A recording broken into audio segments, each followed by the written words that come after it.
जय श्री राम सभी को। अपने संस्कृत की कक्षा में संधि चल रही थी और संधि के अंदर हमने स्वर संधि और व्यंजन संधि के बारे में पढ़ा था। आज हम विसर्ग संधि के बारे में पढ़ेंगे।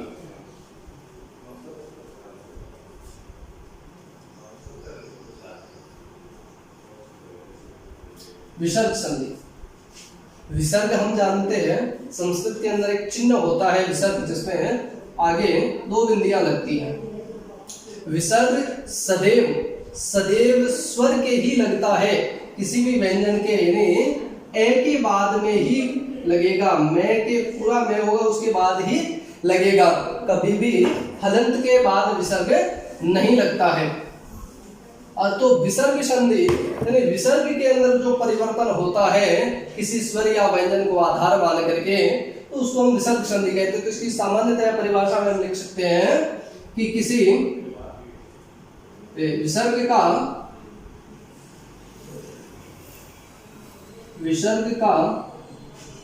किसी स्वर या व्यंजन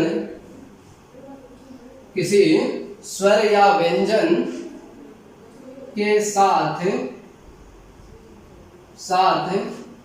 मेल से उत्पन्न विकार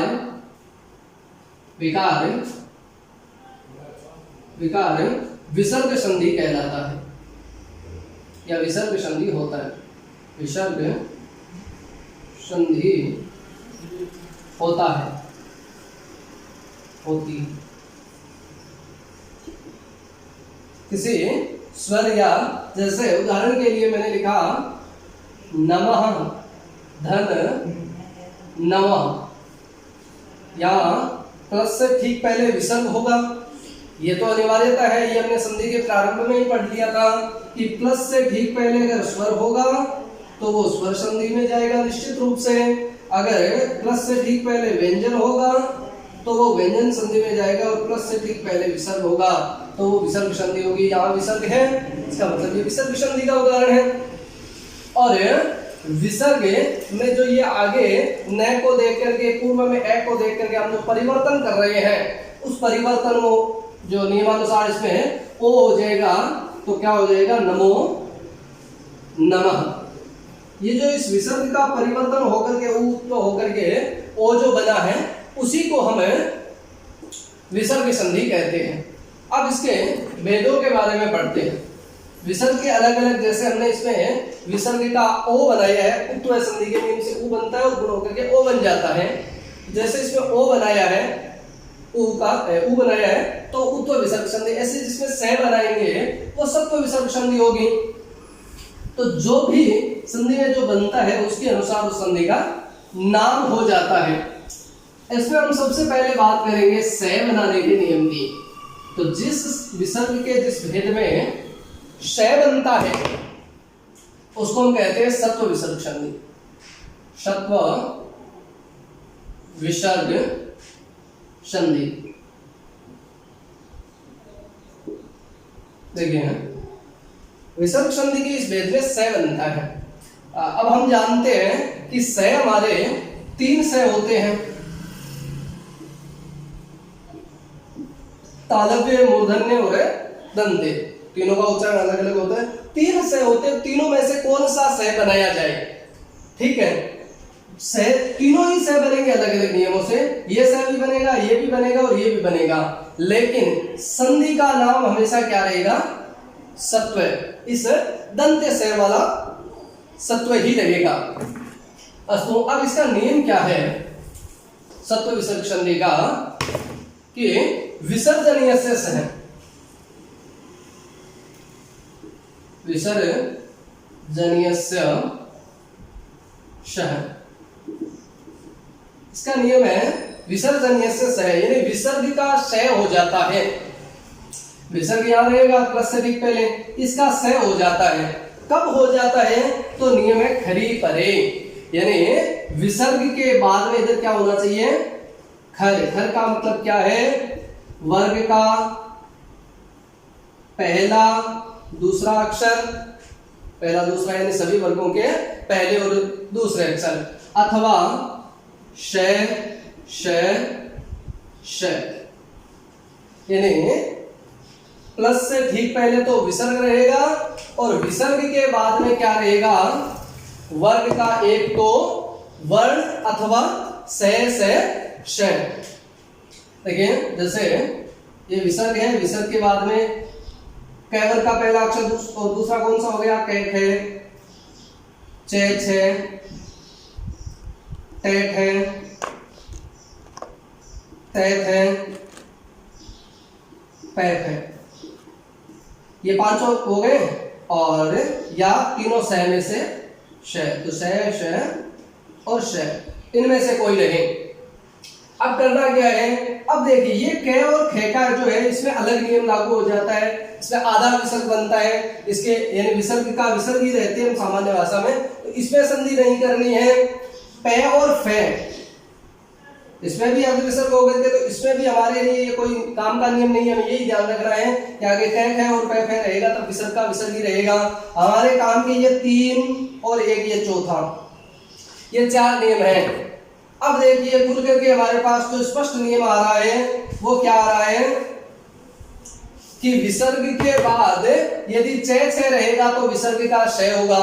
अब तीनों में से कौन सा श होगा, तो हमें ध्यान रखना है यहाँ विसर्ग का जो श होगा वो ये श होगा, और अगर टे ठे रहेगा बाद में तो इस विसर्ग का श कौन सा बनाना है, ये बनाना, और ते थे रहेगा तब ये श। अब ये जो तीनों श वाले, इसमें एक वैकल्पिक नियम है, इसलिए हम इसको थोड़ा सा बाद में अगले नियम में पढ़ लेते हैं। अभी हमारे पास ये तीन ही नियम पढ़ेंगे। अब इसको हम सरल भाषा में लिख करके देखते हैं तो नियम क्या बनेगा हमारे पास। पूरा नियम बताया मैंने आपको, अब इसमें से हमारे पास जो शेष बचा हुआ जिसमें हमें उदाहरण करने हैं वो लिख लेंगे। यानी विसर्ग के बाद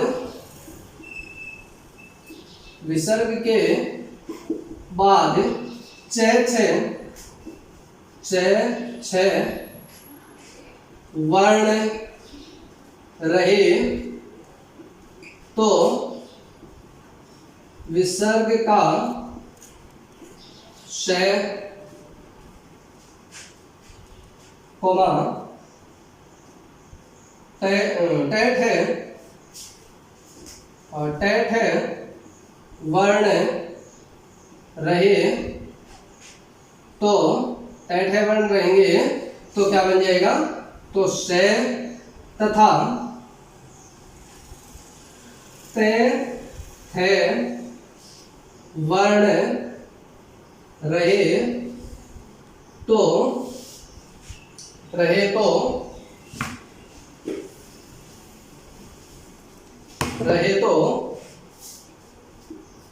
विसर्ग का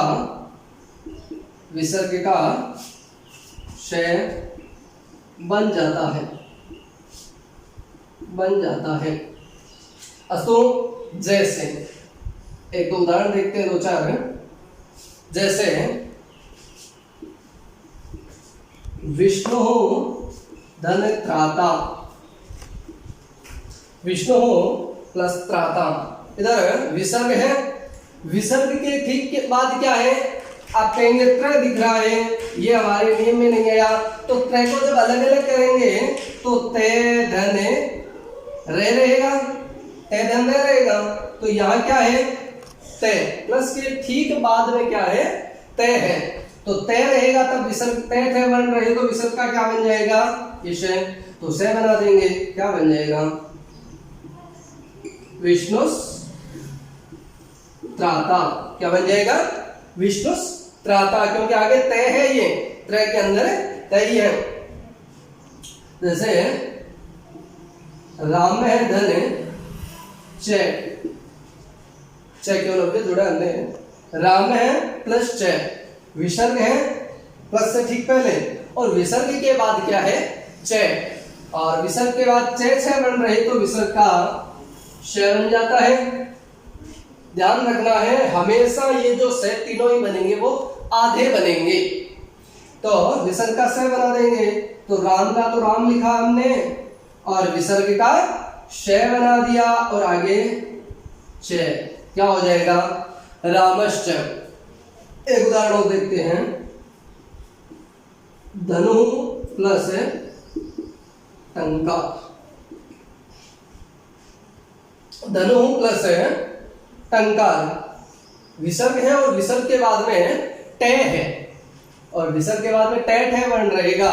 इधर हमने नहीं लिखा था, टेट है वर्ण रहेगा तो विसर्ग का क्या बनेगा? ये मूर्धन्य श। तो विसर्ग का मूर्धन्य श बना देंगे तो क्या बन जाएगा? धनुष टंकार। अस्तु। अब यहां आपके एक बात यहां आपको याद आ रही होगी या ऐसा आपको लग रहा होगा, फिर में यह हो सकता है कि ये जो स बना हुआ है, ये हमने ये स और ये स, ऐसे उदाहरण तो हमने ष्टुत्व संधि और ष्टुत्व संधि में भी पढ़े थे। तो वहां पर धनुष प्लस टंकार किया था हमने, धनुष धन टंकार, और आगे टे था, इसलिए उस स को हमने षटकोण वाले स में बदल दिया। ऐसा हमने ष्टुत्व संधि में पढ़ा।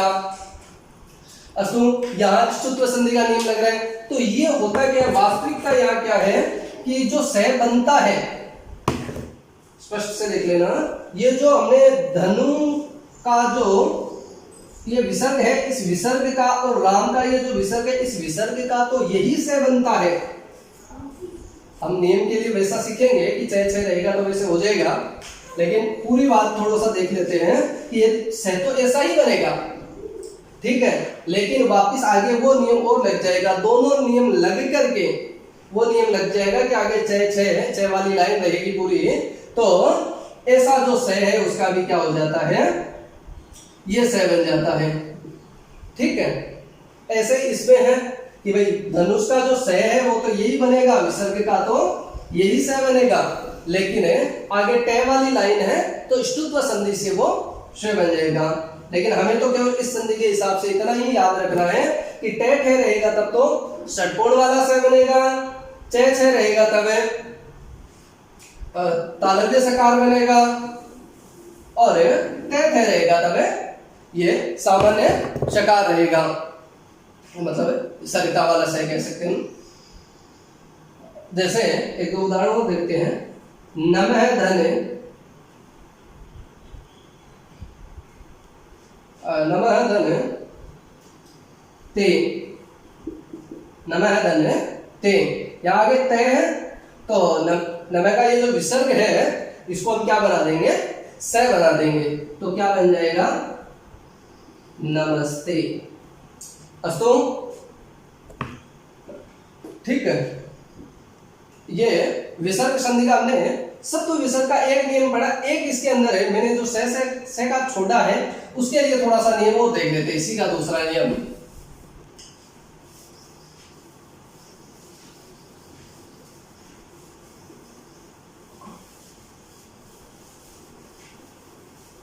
इस नियम के हिसाब से तो हमने क्या पढ़ा कि विसर्ग के बाद यदि से और स रहेंगे तो भी क्या हो जाएगा? विसर्ग का स बन जाएगा, ठीक है।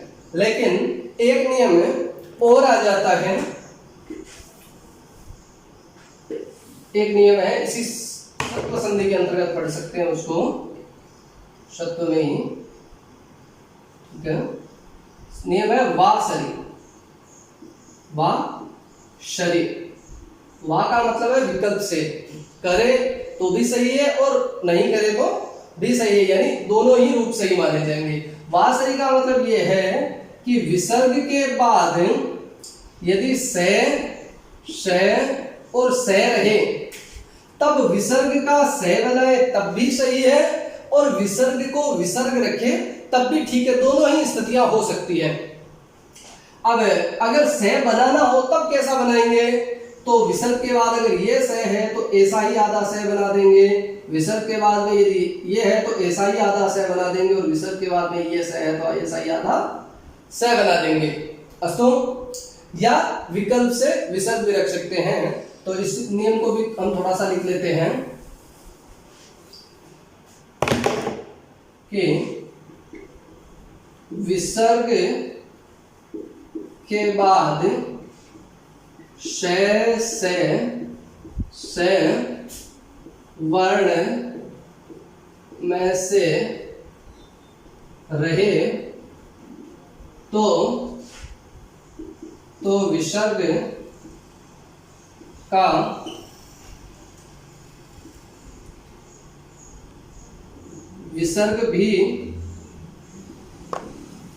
का विसर्ग भी रह सकता है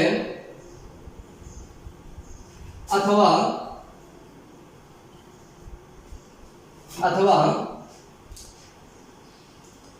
आगे वाले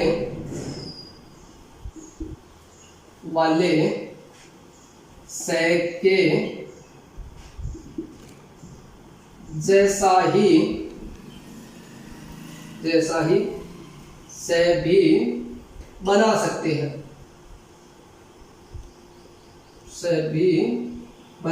हैं, देखिए ये नियम जैसे मैंने लिखा शांति धन शांति, हम पढ़ते हैं शांति धन शांति, इधर विसर्ग है और विसर्ग के बाद में क्या है, से है। तो अब ये नियम क्या कहता है कि विसर्ग भी रख सकते हैं, तो हम एक रूप तो ये भी बना सकते हैं शांति, ये भी सही है। अथवा क्या कर सकते हैं, वैसा का वैसा से बना सकते हैं। तो आगे ये ऐसा से है तो हम ऐसा ही से बना सकते हैं। तो दूसरा रूप क्या बन सकता है,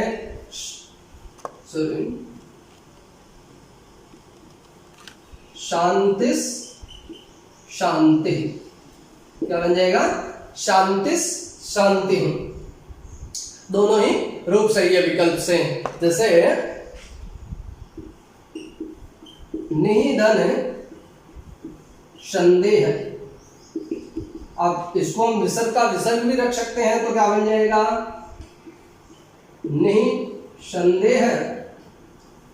और अथवा में हम दूसरा रूप भी क्या बना सकते हैं, से बना सकते हैं। अब से कैसा बनाना पड़ेगा, आगे जो से वैसा का वैसा, तो आगे ये से है तो क्या बना देंगे, निसंदेह। इसी प्रकार के हम अन्य उदाहरणों का अभ्यास कर सकते हैं। अन्य उदाहरणों का अभ्यास करना है। शत्रु विसर्ग संधि आपको अच्छी प्रकार से समझ में आई होगी। इस संधि को अच्छे से अभ्यास करना है और इसके उदाहरणों का अधिक से अधिक प्रयोग करते हुए सीखना है। आगे अगली कक्षा में विसर्ग संधि को आगे बढ़ाएंगे। तब तक हरिओम।